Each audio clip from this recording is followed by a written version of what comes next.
Greater హైదరాబాద్లో నాలాలపై అక్రమ నిర్మాణాలని కూల్చివేయాలన్న ప్రభుత్వ లక్ష్యంపై జీహెచ్ఎంసీ అధికారులే నీళ్లు జల్లుతున్నారా?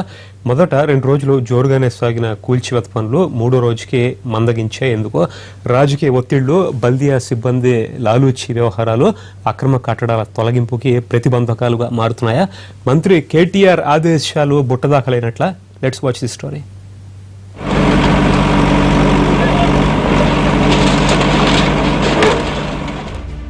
2 రోజుల పాటు చిన్న పెద్ద తేడా లేకుండా జీహెచ్ఎంసీ సర్కిళ్లలో ఉత్సాహంతో అక్రమ నిర్మాణాలను కూల్చేశారు అధికారులు. నాలపై బడాబాబులు కడుతున్న నిర్మాణాలను కూల్చడానికి మాత్రం ఇప్పుడు మీనమేషాలు లెక్కిస్తున్నారు. ముఖ్యమంత్రి కార్యాలయం, మంత్రి కేటీఆర్, జీహెచ్ఎంసీ కమిషనర్ రిఫరెన్స్ ఉంటే తప్ప ఇతరులు ఎవ్వరు చెప్పినా అక్రమ భవనాలు కూల్చడం ఆపొద్దని అధికారులకు ఇప్పటికే ఆదేశాలు వెళ్లాయి. అయినప్పటికీ 3వ రోజు నిర్మాణాల కూల్చివేతల్లో ఆ జోరు కనిపించలేదు. బీఆర్ఎస్ పథకంకు కటాఫ్ డేట్ అయిన అక్టోబర్ 28 తర్వాత నిర్మిస్తున్న అక్రమ కట్టడాలను కూడా కూల్చేయమని మంత్రి కేటీఆర్ జీహెచ్ఎంసీ కమిషనర్ ను ఆదేశించారు. అయితే క్షేత్రస్థాయిలో జీహెచ్ఎంసీ టౌన్ ప్లానింగ్ అధికారులు మాత్రం వీటికి తిలోదకాలు ఇస్తున్నారు.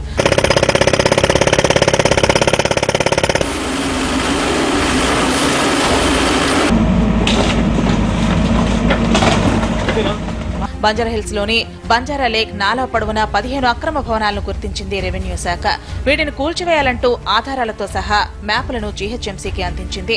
ఇందులో భాగంగా బంజారాహిల్స్ రోడ్ నెంబర్ 1 ప్రధాన రహదారిని ఆనుకుని ఉన్న నాలాలను 200 మీటర్ల మేర కబ్జా చేసి 6 అంతస్తుల భవనాన్ని కడుతున్నారని జీహెచ్ఎంసీ రెవెన్యూ అధికారులు అక్కడ కబ్జాకు గురైన ప్రాంతాన్ని గుర్తించి రెడ్ మార్కింగ్ వేశారు. కూల్చడానికి జేసీబీలను కూడా యుద్ధ ప్రాతిపదికన తెప్పించారు. అయితే ఏం జరిగిందో ఏమో కానీ 2 గంటల హైడ్రామా తర్వాత రెవెన్యూ శాఖ ఇచ్చిన లెక్కలు తప్పుడు లెక్కలను తేల్చేశారు టౌన్ ప్లానింగ్ అధికారులు.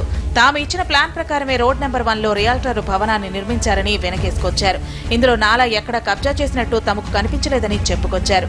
అందుకే ఈ భవనాన్ని కూల్చడం లేదని వారంటున్నారు.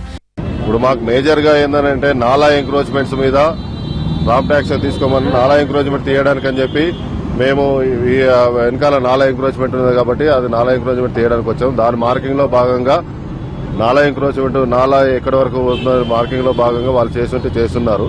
కానీ మాకు ఆల్రెడీ శాంక్షన్ ప్లాన్ ఇది ఆల్రెడీ ఇచ్చున్నారు కాబట్టి మా జీహెచ్ఎంసీ శాంక్షన్ ప్లాన్ ప్రకారంగా కొలతలన్నీ కూడా మెజర్మెంట్ చేసినాము. బై విజన్ అయినంత మాత్రాన మెజర్మెంట్లు వేయకుండా proper DO supply action notices లేకుండా మేము యాక్షన్ తీసుకోవడానికి వీల్లేదు చట్ట ప్రకారంగా. ఇక మరోవైపు కాప్రా సర్కిల్ పరిధిలోని కుషాయిగూడ, సోనియా గాంధీ నగర్, శుభోదయ నగర్, చక్రీపురంలోని నాలాలపై నిర్మించిన ఇళ్లన్నీ బీజేపీ, కాంగ్రెస్ నేతల బినామీలవే. దీంతో అక్కడ రాజకీయ ఒత్తిళ్లతో పాటు అధికారుల నిర్లక్ష్యం కారణంగా 2 రోజుల పాటు కూల్చివేతలను నిలిపివేశారు జీహెచ్ఎంసీ అధికారులు. రాయదుర్గం పరిధిలోని ముల్క చెరువులో నిర్మించిన అక్రమ నిర్మాణాలను బల్దియా సిబ్బంది కూల్చివేశారు. ఈ ప్రక్రియను నగర మేయర్, జీహెచ్ఎంసీ కమిషనర్ పరిశీలించారు. రెవెన్యూ రికార్డులను పరిగణలోకి తీసుకోకుండా టౌన్ ప్లానింగ్ అధికారులు కూడా బడా భవనాలకు అనుమతి ఇచ్చిన మాట వాస్తవమేనని వారు అంగీకరించారు. మరోసారి రికార్డులను పరిశీలించి ఆక్రమణలు రుజువైతే వదిలిపెట్టే ప్రసక్తే లేదని చెబుతున్నారు. అక్రమ నిర్మాణాల కూల్చివేతలో కూడా జీహెచ్ఎంసీ అధికారులు అవినీతికి పాల్పడితే ఏ స్థాయి అధికారినైనా వదలబోమని ముఖ్యమంత్రి కేసీఆర్ స్వయంగా హెచ్చరించారు. మంత్రి కేటీఆర్ అధికారులు అలసత్వం వేడాలని ఆదేశించారు. అయినప్పటికీ బల్దియా అధికారులు బడాబాబుల భవనాలు కూల్చడానికి వెనకాటంపై అనేక అనుమానాలకు దారితీస్తున్నాయి.